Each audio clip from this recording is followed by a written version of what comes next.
കർത്താവിൻ്റെ ഉന്നതമായ നാമത്തിന് സ്വസ്ഥം ചെയ്യുന്ന കർത്താവെ, 39 വർഷം ഞാൻ അർപ്പിച്ച കുർബാനയുടെ യോഗ്യതയാൽ കൃപാസ്ഥാനത്താരെ ജീവനോടെ പ്രത്യക്ഷപ്പെട്ട മാതാവിൻ്റെ മധ്യസ്ഥത്തിൽ വീട്, ജോലി, വിവാഹം, വെളിച്ചം, വഴികൾ, വെള്ളം, ഇങ്ങനെ ഒരു അടിസ്ഥാന കാര്യങ്ങൾക്ക് വേണ്ടി കർത്താവെ വിഷമിക്കുന്നവരുണ്ട് ഈശോയെ.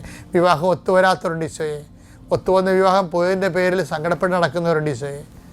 അതുപോലെ ഒത്തുവന്ന വിവാഹം നടത്തി കൊടുക്കാൻ വേണ്ടി സാമ്പത്തികമായ വിഷയങ്ങളിൽ ഓരോരോ വാതിലും മുട്ടിക്കൊണ്ടിരിക്കുന്നവരുണ്ട്. മുട്ടി പരാജയപ്പെട്ടിട്ട് മനസ്സും ശരീരം തളർന്ന് വീട്ടിൽ വന്ന് കർത്താവ് പരസ്പരം വഴക്കിടുന്നവരുണ്ട്. ഞാൻ അന്നേ പറഞ്ഞല്ലോ വിചാരിച്ചിട്ടുണ്ട്, നിങ്ങൾ ഒരു വഴക്കും ആരും തമ്മിലിടരുത്. കർത്താവ് നിങ്ങളുടെ കാര്യം തീരുമാനിച്ചിട്ടുണ്ടെന്ന ബോധത്തിൽ ഒരുമിച്ച് പ്രാർത്ഥിക്കാൻ കർത്താവ് നിങ്ങളെ ശക്തിപ്പെടുത്തിയിട്ട് പ്രാർത്ഥിക്കുന്നു.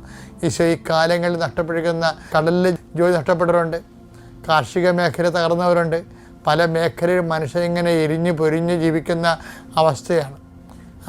ആരും പറയാത്തത് കാരണം ഒത്തിരി മനുഷ്യൻ്റെ അഭിമാന ബോധങ്ങളൊക്കെ വളർന്നു പോയത് കാരണം ആരും അറിയിക്കാതെ നിശബ്ദമായി മനുഷ്യൻ ദുരന്തം അനുഭവിക്കുന്ന കാലഘട്ടമാണ്. അമ്മേ പരിശുദ്ധമേ, ഓരോ വീട്ടിലും അമ്മ സഞ്ചരിക്കണമേ അമ്മേ. ഓരോ വീടുകളുടെയും വേദനകളെ എടുക്കണമേ അമ്മേ. കുഞ്ഞുങ്ങളെ പോയി രക്ഷപ്പെടാൻ നീന്തി കരകയറാൻ വേണ്ടി ആഗ്രഹിക്കുന്ന മക്കളെ കരകയറുമ്പോൾ മുങ്ങിപ്പോകുന്ന പോലെ അവർക്കുണ്ടാകുന്ന പ്രയാസങ്ങൾ, അവരുടെ സാമ്പത്തിക ദുരിതങ്ങൾ, അവർ സഹായിക്കാനായി ഇല്ലാത്ത അവസ്ഥകൾ, അവർ പോകുന്ന സ്ഥലങ്ങളിൽ അനുകൂലമല്ലാത്ത മറുപടികൾ, കർത്താവ് ഓരോ മേഖല എന്തെല്ലാം തരത്തിലാണ് അങ്ങനെ മക്കൾ ഞങ്ങളുടെ ജീവിതം ഇനി തകർന്നു പോകുമോ, കപ്പൽ പാറയിൽ ഇടിച്ച് തകർന്ന പോലെ ഞങ്ങളുടെ ജീവിതം ഇല്ലാതെ വരുമോ എന്ന് ഓർത്ത് വേദനിക്കുന്നു. അവർക്ക് വിശ്വാസത്തിന് ധൈര്യം ലഭിക്കാൻ വേണ്ടി പ്രാർത്ഥിക്കുന്നു. പ്രാർത്ഥനയുടെ എരിവ് ലഭിക്കാൻ വേണ്ടി പ്രാർത്ഥിക്കുന്നു.